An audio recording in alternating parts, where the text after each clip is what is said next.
Akkam jirtu hordoftoota chaanaalii baruuftuu mata dureen irra waliin ilaallu tokko tuqaa sadii the scientific method kan jedhu waliin ilaallaa. Haga xumura viidiyoo kanatti na waliin tura. Objective isaa gaafa ilaallu at the end of this section the student will be able to jedha.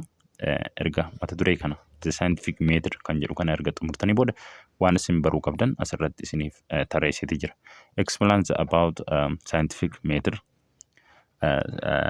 Why scientific method ibsuu danda'udha qabdu. Explains about the meaning of hypothesis. Hypothesis maal akka ta'e ibsuu danda'udha qabdu. Practice about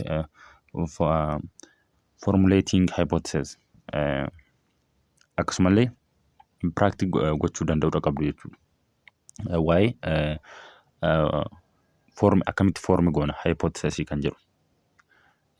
Practice doing scientific experiment and drawing the bar graph. Isaan kanas practice gochuu danda'udha qabdu jechuudha. Scientific experimentii qorannoo scientificii akkasumallee draw gochuu danda'u qabdu. Bar graphii jechuudha. Isaan maal akka ta'e kan waliin ilaallu ta'a. Isaan kana toopikii kana erga xumurtanii isaan kana baruun dirqama ta'a jechuudha. Biologists are always curious about why things happen or how things happen. Biologistoonni yeroo baay'ee maanni wanti tokko maaliif uumame, akkamitti ta'e kan jedhu maal godhu jechuudha.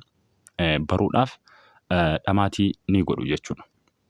Waa'ee wanta sanaa akkamitti uumame, maaliif ta'uu danda'e kan jedhu waa'ee sanaa baruuf ni dhama'u jechuudha.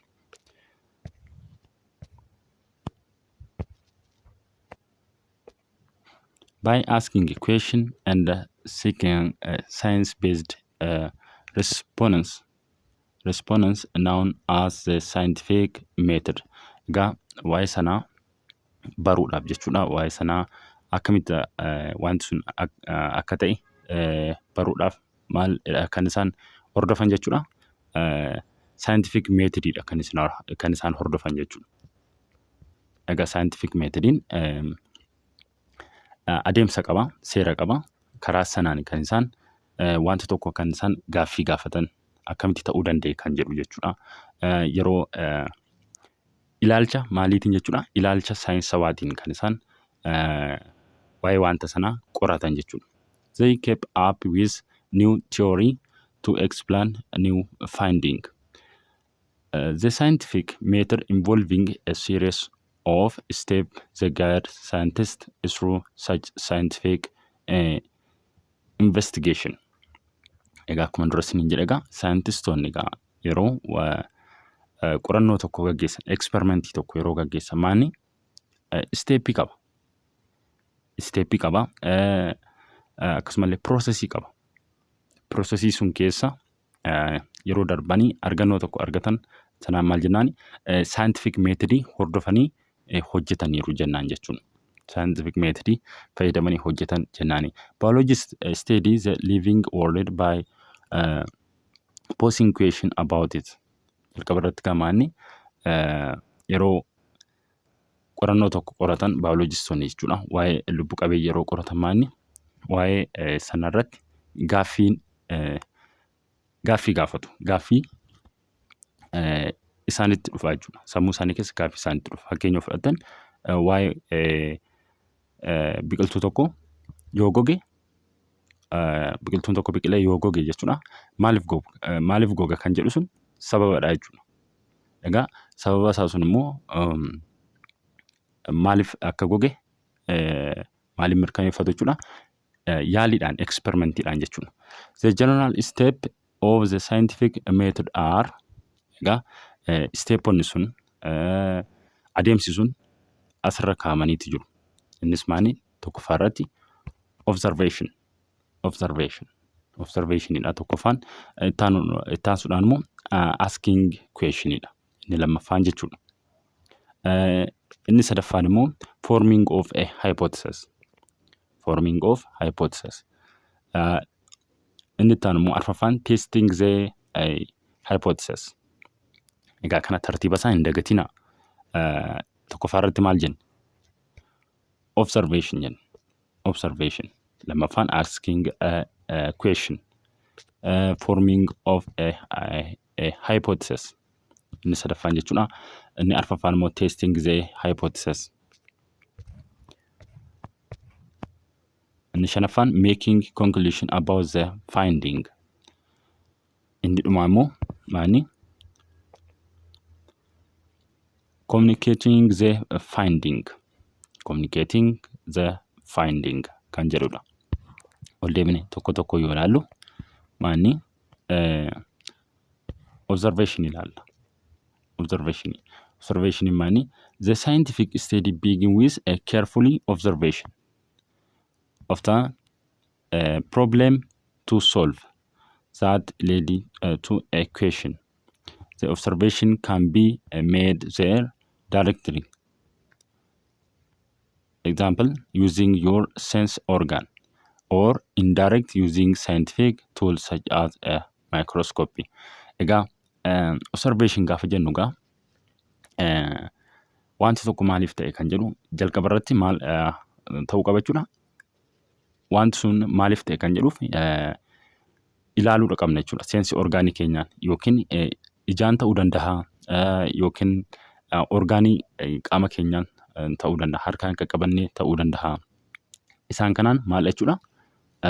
Kan ilaaluudha jechuudha. Seensi orgaanii keenyaan kan adda baafnudha. Maal akka ta'e jalqaba irratti ilaaltan malee sammuu keessan keessa gaaffiin hin dhufu. Fakkeenyaaf biqiltuun tokko hin goge kan jettan ija keessaniin argitaniiti mitiire? Ija keessan goguusaa argitaniiti. Kan isin maaliif goge jettanii gaaffii gaafattan jechuudha. Kanaafuu the scientific study begin with carefully observation. Jalqaba irratti kan nuun dhufu observationidha jechuudha. Often a problem to solve. Erga laaltanii maal wanta sana maaliif ta'e jettanii argitaniiti yookiin immoo maal jechuudha? Orgaanii keessanii qaqqabatanii yookiin harka keessanii qaqqabatanii maaliif ta'e kan jedhu sun kan jalqaba irratti argitan observation jedhama jechuudha. Using your sense orgaanii keessan kan ittiin adda baafatan jechuudha. Qaamota miiraa keessanii kan adda baafatanii jechuudha. Maal akka ta'e wanti sun. Or indirect using scientific tools. Karaa scientific tools fayyadamuu dandeessu fakkeenyaaf kan akka microscopy fa'a. Maaliif ta'e kan jedhu sun wanta sun ittiin ilaaluudhaaf. Fakkeenyaaf seelii tokko ilaaluudhaaf microscopy fayyadamtu. Seeliin sun yeroo ilaaltan seeliin sun fayyaadha moo du'aadha kan jedhu sun yeroo ilaaltan seelii du'aa wayii argitan ta'a.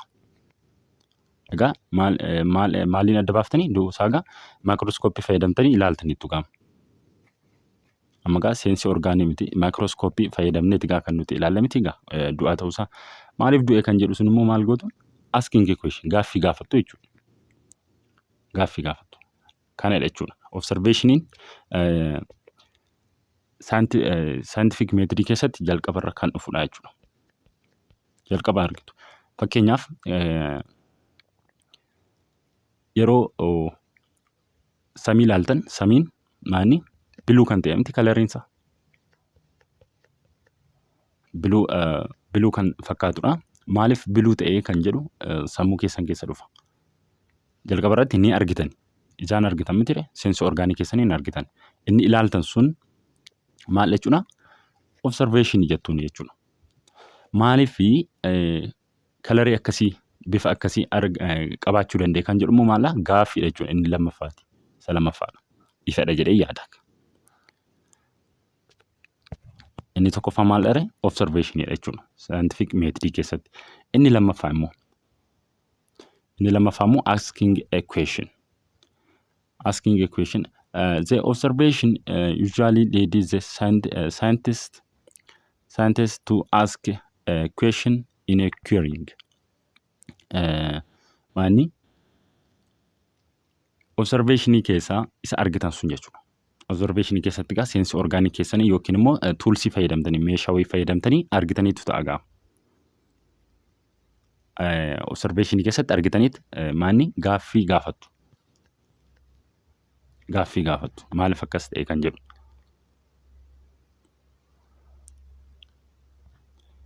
Inni sadaffaan immoo maani forming of a hypothesis. forming of hypothesis. Gaaffii erga gaafattanii immoo maal gootu? Forming of hypothesis maal uumtu jechuudha? Ni tilmaamtu jechuudha. Forming of hypothesis jechuun egaa maal gootu? Tilmaama keewwattu. Sababa kana ta'eef kana ta'e kan jedhu maal keewwattu? Tilmaama keewwattu jechuudha. A hypothesis is a proposed scientific explanation, possibly answer. Egaa tilmaama inni isin keessan sun possibly answer ta'uus danda'a, ta'uu dhiisuus danda'a. Egaa gaaffii asitti gaafattaniiti jiru. Fakkeenya isinii fudhadhaa. Jalqaba irratti biqiltuu wayii gogeet argitan. Inni argitan sun maanni? Inni ilaaltan sun goguu isaan argitan sun observation jedhama. Inni lammaffaan immoo maaliif goge biqiltuun sun kan jedhu maal? Gaaffiidha. Asking a question. Gaaffii gaafattu jechuudha. Maaliif goge kan jedhu. Sana booda immoo forming of a hypothesis.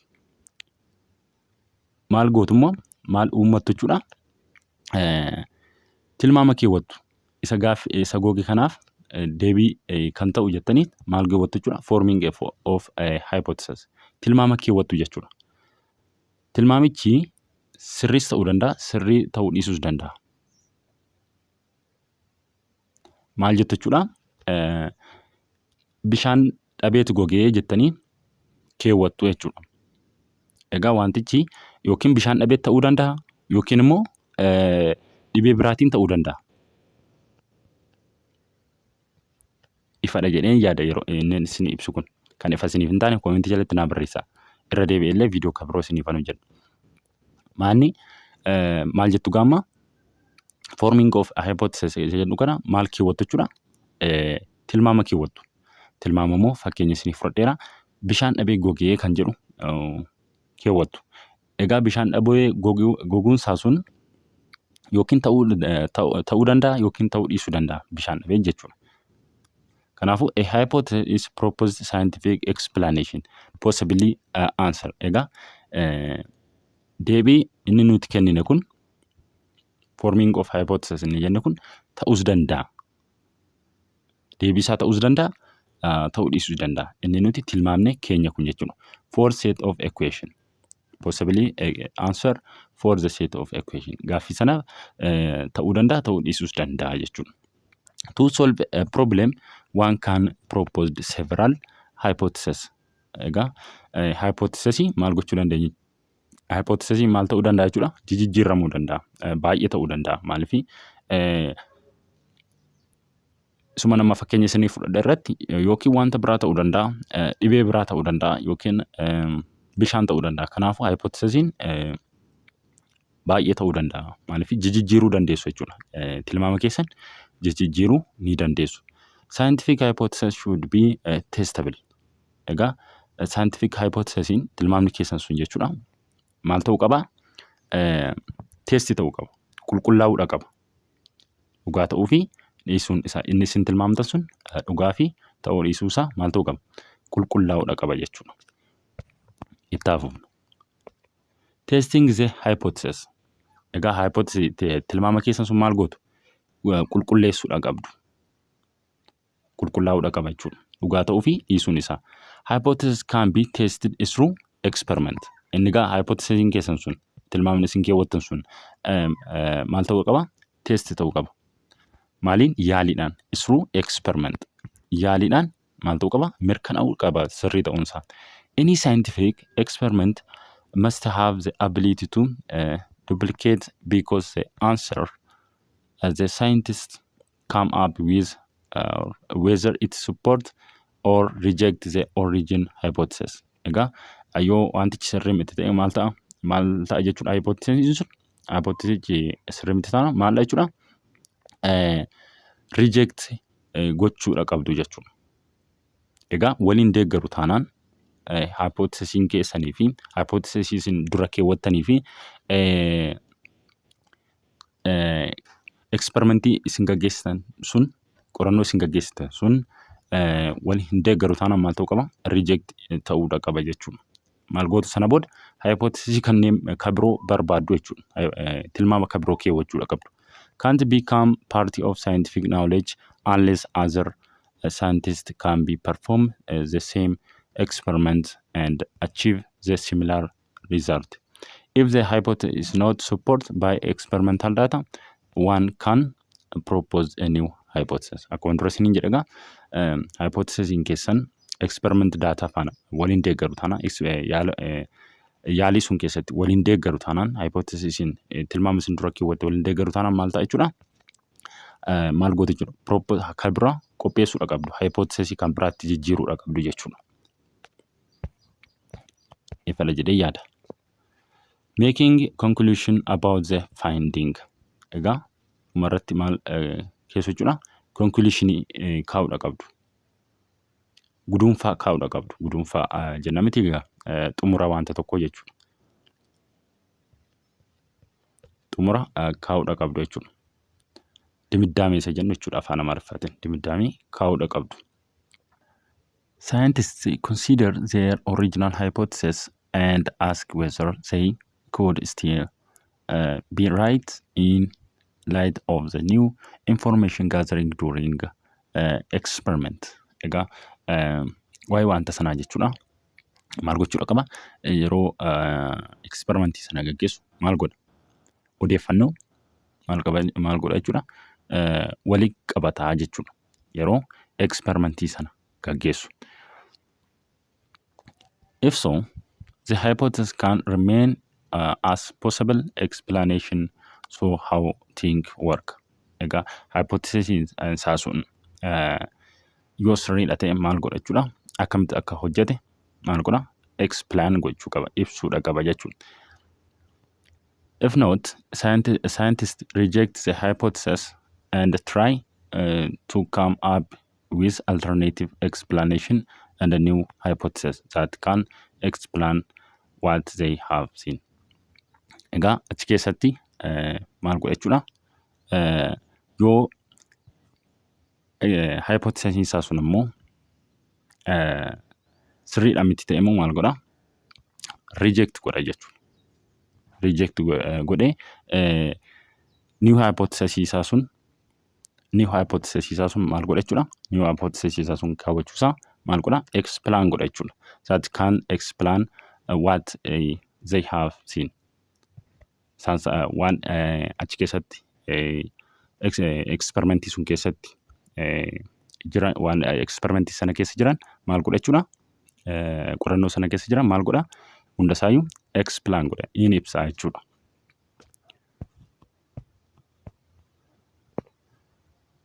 Communicating the finding. Inni dhumaamu communicating the finding. When scientists complete some work, they write a paper that explain exact what they did and the result they obtained. Egaa achi keessatti saayintistiin tokko yeroo hojii isaa sana fixatu maal godha jechuudha? Waan isa quunname achi keessatti maal akka hojjete akkamiin akka argate maal godha jechuudha? Barreessuudha qaba jechuudha. Joornii isaa sun maal akka isa quunname achi keessatti barreessuudha qaba. Then they submit the paper of scientific journey in their field. Akkuma dura isiniin jedha maal godha jechuudha? Barreessuudha qaba. Qorannoo tokko yeroo gaggeessan hypothesisiin keessan maal akka ture isa kamirratti immoo kan isin experimentii keessan kana jechuun hypothesisii keessan akkamitti kan isin mirkaneeffattan kan jedhu maal gootu tokkoon barreessuudha qabdu jechuudha. Sun immoo maaliifidha kan inni fayyadu? Yeroo biraa namni biraa qorannoo yeroo qoratullee qorannoo keessatti qorannoo sun keessatti maaltu isin quunname maal irraa barata kan jedhuuf kan fayyadudha jechuudha. In addition, the finding will be printed in scientific journals and assist the teacher and a student in the field. Egaa akkuma dura isiniin jedhe maal jechuudha? Namoonni biraa irraallee ni baratu jechuudha. Akkasumallee saayintistiin tokkos yeroo joornii isaa sun achirra kaa'u jechuudha. Barreessee kaa'u maanni saayintistiin kabiroollee kan irraa baratudha jechuudha. Ifadha jedhee yaada. Kan ifa isiniin taane koomentii irra naa kaa'a. Ittaansuudhaan key termii kana ilaallu. Hypothesis, a proposed scientific explanation. Hypothesis jechuudha a proposed scientific explanation. Inni taanu waa'ee scientific method gad fageenyaan ifa isinii gochuuf example of a hypothesis testing in everyday life. Hypothesis maal akka ta'e akkasumallee scientific method walumaa galatti hubachuudhaaf example kana mee waliin haa ilaallu. Suppose you went to use your torch and the lamp to find the missing pen. Egaa mee jedha fakkeenya kana waliin yoo ilaallu qalama ati ittiin barreessitu si jalaa badee haa jennu galgala jechuudha. Galgala yeroo si jalaa bu'u harka kee irraa bu'ee badee haa jennu. Yeroo si harkaa bu'u ibsaan mana keessanii ibsuuf jettee yeroo kan inni ifa ibsuuf yeroo jettu ifuu dide.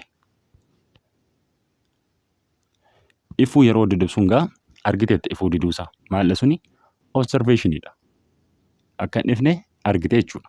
Observation jenna kun asirratti jalqaba irratti kan arginu maali observationidha. Observation maali gaa akka hin ifne ija keenyaan argine. Sana booda immoo maali asking a question gaaffii gaafatta. Maal jettee maaliif ifuu didee jettee gaafatta. Miti reega maaliif ifuu didee? Maaliif ifuu didee jettee gaafatta. Inni immoo maali asirraa yoo ilaallu gaa jechuudha. Suppose you went to use your torch hand lamp to find the missing pen in your bedroom jedha. When you switch to touch on, it is not working. The following follow chart will be illustrate hypothesis testing for a torch that doesn't work. Kun duras ni jedhega switchichi hojjechuu dide. Switchi ibsaa keessanii jechuudha. Ibsaa mana keessanii hojjechuu dide. Maaliif akkan hojjenne gaa tokkoon observation maal akka ta'e asking question maal akka ta'e hypothesis maal akka ta'e isa ifa isinii gochuuf jechuudha. Egaa qalamni keessan isin jalaa badeeti jira. Badee yeroo ibsaa ibsuuf jettan ibsaan hojjechuu dide yeroo bantan jechuudha. Switchi isaa yeroo bantan hojjechuu dide. Jalqaba irratti gaa observation gaa qaama orgaanii keenyaatiin qaamota miiraa keenyaatiin yookiin immoo tuulsii yookiin maayikirooskooppii ta'uu danda'a. Seensi orgaanii keenyas ta'uu danda'a. Kanaafuu gaa akkan hojjenne argitaniitu observation jedhanii. Sana booda immoo maaliif hojjechuu dide kan jedhu ibsaan keessan sun maallanni immoo asking questionidha jechuudha. Isa ilaaluuf gaa maanni jalqaba irratti chaartii kana yoo ilaallu. Observation. The torch does not work hin hojjetu gaa maaliif akkan hojjenne argineerra. Questioning keenya immoo maanni why the torch does not work maaliif hojjechuu didee kan jedhudha gaaffiin keenyi. Hypothesis nuti keewwachuu dandeenyu gaa hypothesis lamadha. The bulb burn out. Balbii ampulii isaa gubate jennee keewwachuu dandeenya hypothesis jechuudha. Tilmaama keenyadha. Hypothesis inni lammaffaa immoo the bulb is improperly screwed in. Kun immoo yookiin ampulii isaatu seeraan ittiin jabaanne kan jedhu keewwannaa jechuudha. Hypothesis lamaan kana keewwan. Experiment yeroo gaggeessinu gaa maal goona? Hypothesis isa tokkoffaa kana test gochuudhaaf maanni replacing the bulb maal goona jechuudha. Isa tokkoffaa mirkaneessuudhaaf hypothesis tokkoffaa mirkaneessuudhaaf maal goona? Kan biroo ibsaa kan biroo jechuudha. Ampulii kan biroo jechuudha. Maal gootu? Ibsaa kan biroo bakka buustu. Yeroo bakka buustan yoo ifa ta'e maal jechuudha? Experimentiin hypothesis inni tokkoffaa kun sirriidha jechuudha. Hypothesis inni keewwanne kun. Yoo ammas ifuu dide maal ta'a jechuudha? Hypothesis inni tokkoffaa kun sirrii miti. Kanaafuu isa reject gootu jechuudha. Sana booda immoo hypothesis lamaffaa new hypothesis keewwatu. New hypothesis immoo maanni the bulb is improperly screwed in. Inni lammaffaa immoo maanni balbii isaatu yookiin ampulii isaatu maanni hin gaxxamamne. Seeraan ittiin hin qollofamne jennee hypothesis keewwanna. Sana booda experimentii isa lammaffaa keessatti maal goona? Reasoning the restalling the bulb. Sana booda maal goota? Balbii isaa sun itti jabeessinaa jechuudha. Yoo ife maanni experimentiin keenya nuu mirkaneessira jechuudha. Hypothesis isa lammaffaa jechuudha. Yoo ammas deebi'ee hin ifne ta'e immoo maal goona jechuudha? Hypothesis kan biroo keewwanna jechuudha. Hypothesis sadaffaa ta'uu danda'a, arfaffaa ta'uu danda'a. Maal gootu? Hypothesis keessan mirkaneef maal ta'uu qaba? Hypothesis keessan mirkanaa'uu qaba. Maaliin? Experimentiidhaan. Tilmaama isin keessan sun maaliin mirkanaa'a jechuudha? Qorannoodhaan kan inni mirkanaa'u jechuudha. Isa itti aanu immoo conclusion yeroo keessan jechuudha. Xumura yeroo keessan maal gootu? The search does not work. The first hypothesis is reject. Egaa the search does not work yoo ta'e jechuudha. Yoo searchiin isaa sun hin hojjetu ta'e maanni first hypothesis keenya maal ta'a jechuudha? Reject ta'a jechuudha. Maaliif sababni isaa balbii isaas nu miti waan ta'eef jechuudha. Resultii lammaffaa immoo maal ta'uu danda'a? The search work. The second hypothesis accept. Yoo searchichi immoo hojjete second hypothesis keenya maal ta'a jechuudha? Fudhatama argataa jechuudha. Ifadha jedhee yaada. Egaa kun seera maaliiti jechuudha? Steepii maaliiti? Steepii yookiin immoo adeemsa eenyuuti jechuudha? Scientific method jechuudha. Scientific method. Yeroo qorannoon tokko gaggeeffamu qorannoo saayinsawaa jechuudha. Scientific method hordofee deemuu qaba jechuudha. Scientific method hordofee deemuu qaba. Application of the scientific method to common problem in our surrounding. Egaa kun scientific method dha jechuudha. Application isaati kun. Activity 1.3 application of scientific method. Egaa kanas caalatti hubachuudhaaf waliin haa hojjennuuti.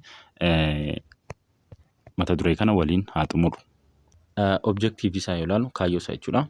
To determine the importance of temperature for seed germination. Egaa sanyii wayii biqiluudhaaf temperature ni barbaachisaa kan jedhu jechuudha. Barbaachisummaa temperature ilaaluudha kan nuti kana hojjennu jechuudha. Maal jedha tokkoffaa irratti form a group jedha. Groupii uumtu. Lammaffaa irratti immoo germinate beam seeds at a different temperature like group 1 in room temperature, group 2 in a colder place like outside your room in refrigerator. Egaa group 3 irratti immoo maal jedha? In hot place like inside the kitchen and jedha. Maanni egaa sanyii biqiluu wayii fudhatu yoo barbaadan boqqolloos ta'uu danda'a, ataras ta'uu danda'a, baaqelaas ta'uu danda'a, akkasumallee garbuus yookiin qamadiis ta'uu danda'a. Egaa fudhattanii maal gootu? Warri gruupii tokkoffaa room temperature'dhaan biqilchitu jechuudha. Room temperature giddu galeessaatiin. Group 2 immoo maal gootu? Bakka qorraa colder place like outside your room. Maal gootu? Outside your room yookiin immoo maal keessatti jechuudha? Bakka qorruu danda'u. Fridges fudhachuu dandeessu. Group 3 immoo eessa keessatti biqilchitu? In hotter place like inside the kitchen. Maal gootu? Bakka ho'aatti immoo biqilchitu jechuudha. Egaa sanyii gosa tokko maal gootu? Temperature garaagaraa bakka sadiitti kan isin biqilchitan jechuudha. Inni itti aanu immoo sadaffaan then give your possibly hypothesis for the difference in germination. Maal gootu egaa? Then give your possibility hypothesis for different in germination. Maal gootu egaa? Asirratti hypothesis tilmaama keessan kennitu jechuudha. Inni tokkoffaa akkamiin biqila? Inni lammaffaa warri gruupii lammaffaa biqilchitan akkamiin biqila? Inni sadaffaa akkamiin biqila kan jedhu jechuudha. Inni tempereechara giddu galeessa, inni tempereecharri isaa qorraa ta'e, inni tempereecharri isaa ho'aa ta'e akkamiin biqila kan jedhu maal gootu? Hypothesisii keewwattu. Arfaffaa irratti immoo measure the time of germination and length of seedling for the different group. Maal gootamu maal safartu jechuudha. Hagamitti fudhate biqiluudhaaf hagamitti fudhate kan jedhu tokkoon tokkoon isaayyuu jechuudha. Isa room temperature isa cold akkasumallee qorraa kan ta'e jechuudha. Temperature isaa qorraa kan ta'e akkasuma ho'aas kan ta'e saatii hagamiitti biqilan jedhu. Yeroo biqilan sanas leengazii hammamiiti kan isaan guddatan kan jedhu. Guddinni isaanii hagam kan jedhu maal gootu ni safartu jechuudha. Shanaffaan immoo draw the bar graph based on the result of your experiment using x-axis for measure of the time and y-axis indicates the length of germinated plant. You can measure the length of your germination plant using a ruler. Maal gootu gaa giraafii kaafattu jechuudha. Giraafii akkamiiti inni isin kaaftan gaa maal jedha? Bar graph kan jedhu jechuudha. Giraafii akkasii kaafattu. X axis inni kun y axis ta'a. X axis maal gootu? Based on the result your experiment using x axis for measurement of the time. Egaa time itti fudhate asiin keessu jechuudha. Time itti fudhate x axis irra keessu. And y axis indicates the length of germination plant. Egaa asiin immoo y axis irra jechuudha. Asiin y axis irra asiin immoo maal gootu jechuudha? Hagam dheerate kan jedhu keessu jechuudha. Quba kan guruupii warri tokkoffaa biqilchanii fi kan guruupii warri lammaffaa biqilchan, guruupii warri sadaffaa biqilchan. Sana booda warri guruupii warri tokkoffaa biqilchan maal ta'a jechuudha? Warra guruupii tokkoffaa leengaziin inni dheerate baay'ee ta'uu danda'a jechuudha. Taayimii isaa faana yeroo ilaaltan taayimiin isaa asiin 1, 2, 3 yeroo keessan maal ta'a? Inni tempereechara giddu galeessa waan ta'eef waan dafee guddatuuf akkasiin ta'uu danda'a. Inni firiijii keessa ta'e immoo guddachuu dhiisuu danda'a. Tasumaayyuu jechuudha. Biqiluu dhiisuu danda'a. Akkasumallee inni ho'a keessaa jechuudha. Innis guddachuu dhiisuus danda'a. Akkasumallee biqileet achumaan goguus danda'a jechuudha. Akkasuma inni qorra keessaas maal ta'a jechuudha? Biqiluus dhiisuus danda'a jechuudha. Kanaafuu maal ta'e jechuudha? Eksperimentiin keenya tempereecharri barbaachisaa ta'uusaa nuuf mirkaneesse jechuudha. You can measure the length of your germination plant using a ruler. Sarartuu fayyadamtanii egaa safaruu dandeessu jechuudha isin. Jaffaan interpret the result and conclude the result. Egaa maal gochu result dhumarratti jechuudha. Result isaa kaa'uu dandeessu. Conclusion isaa jechuudha. Xumura isaa kaa'uu danda'uudha qabdu jechuudha. Torbaffaan immoo report your result to your friend in your class. Maal gootu jechuudha? Report gootu jechuudha. Dhumarratti maal gootu jechuudha? Waan isin qunname akkamitti akka hojjettan hundasaa tokkoon peeparii irratti barreessitu jechuudha. Sana jechuun report gootaniitu jechuudha. Egaa kana fakkaata. Kan ifa isiniif hin taane koomentii jalatti naa barreessuu hin dagatina. Waan isinii hin galle tasuma bira darbuun hin danda'amu. Egaa viidiyoo itti aanuun 1.4 tools of a biologist kan jedhu walitti deebina. Nagaan naa tura.